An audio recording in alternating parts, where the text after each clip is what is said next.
Kape. Narinig.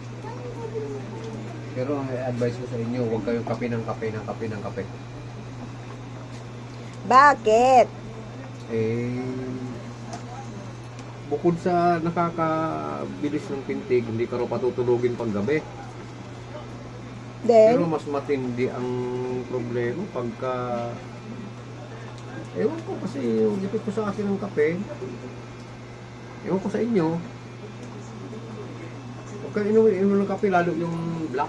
Yung, ako kasi black coffee. Ako kadalasan barako. Dito eh. Gold coffee ako eh. Hindi ako nag-inom ng may gatas.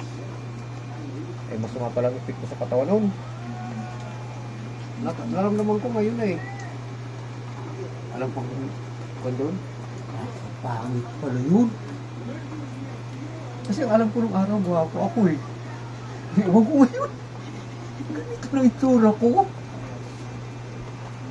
Huwag kayo inom ng kape.